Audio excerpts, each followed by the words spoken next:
আচ্ছা তুই কি ভাবছস কিস্তির টাকা তুলে এনেছিস তুই ঢাকা পলায় থাকবি আর আমি বসে থেকে আঙ্গুল চষবো দে টাকা এখন।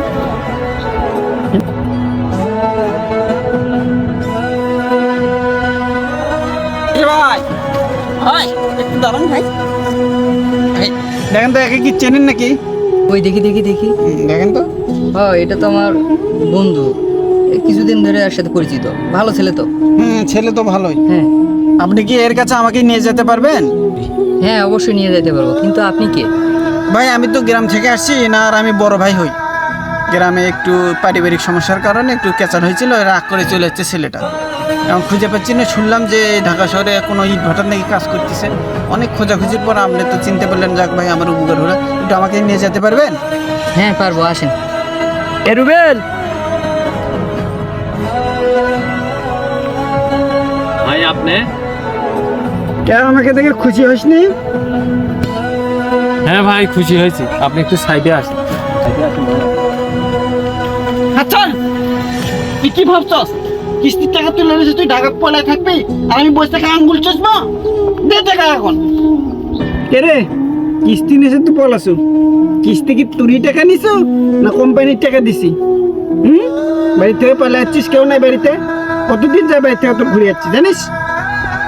তো খুঁজতে খুঁজতে আমি ঢাকাতে আসলাম, এখন টাকা দে তো ভাই, টাকা দে এক্ষুনি দেবো এই মুহূর্তে। না ভাই আসলে আমি ঢাকা শহরে এসে বলে নেই, আমি ওই কিস্তির টাকা ব্যবস্থা করার জন্য এই ইটের ভাটায় কাজ করি, করে আপনাদের টাকা জোগাড় করার জন্যই আমি এখানে আসছি। আমাকে আর কয়টা দিন সময় দেন, তাহলে আপনাদের টাকা আমি পরিশোধ করে দেবো। কোনো সময় চলবে না, এই মুহূর্তে টাকা দিবি। কিস্তির টাকা তুলে নিয়ে এসে নুকে আসু, মারমা একটা ঘুরি। তাড়াতাড়ি টাকা বের কর, তাড়াতাড়ি টাকা বের কর। কয়েকদিন নয়, তোকে 1 মাস সময় দিচ্ছি, ঠিক আছে? এনে তোর বাড়ির দলিল, এখানে একটা সাইন কর। 1 মাসের মধ্যে টাকা দিলে দলিল পাবি, আর 1 মাসের মধ্যে টাকা না দিলে তোর বাড়ি ঘর সব বিক্রি করে দেবো নিলামে দিলে। এনে সই কর। আচ্ছা দেন ভাই দেন, আমি আপনারা যা বলতেছেন আমি তাই করে দিচ্ছি, কিন্তু ভাই এখানে বেশি চিল্লাপাল্লা করিয়েন না ভাই, অনেক কষ্টে এই কাজটা ম্যানেজ করছি। মহাজন যদি জানিয়ে যায় যে এইরকম, তাহলে আমার চাকরিটাও যাবে। এই যে এখানে সাইন করে দেবো।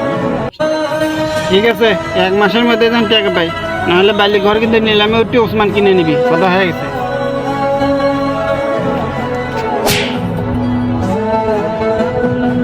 তোকে আমি সব থেকে কাছের বন্ধু ভাবতেছিলাম, তুই আমার এই ক্ষতিটা করলি। যে কেউ আসে তোকে বলবি যে ওর কাছে নিয়ে যা, তুই নিয়ে চলে আসবি। তুই আমার কাছে একবার শোনার প্রয়োজন মনে করলি না, যে কেউ হলো নিয়ে চলে আসলি। বন্ধু নামে তুই কলঙ্ক। কি ব্যাপার আপনারা কোনো আবার আসছেন? আমি তো আপনাদের কথা মতোই কাজ করে দিলাম, দলিলের পর্যন্ত সাইন করে দিছি। কাজ তো কথা মতোই করলে, কিন্তু ঝামেলাটা তো পাকালো তোমার বন্ধু। কিসের বন্ধু? ওই আমার কোনো বন্ধু নয়, আমার কোনো বন্ধু টন্ধু নাই। એટલે কি বলতেছো এসব? হ্যাঁ চেনো তুমি ওর মতো ভালো বন্ধু আর কারো আছে কিনা আমার সন্দেহ হয়, জানো? কেন? এলে ভাই আর লাভ নাই, দিলেন আপনার দলিল, আপনারা আপনার বন্ধু টাকা দিয়ে দিছে। ভাই দাঁড়ান, জি বলেন। এই যে নেন 50,000। মানে আপনার বন্ধুর টাকা আপনি দিয়ে দিবেন?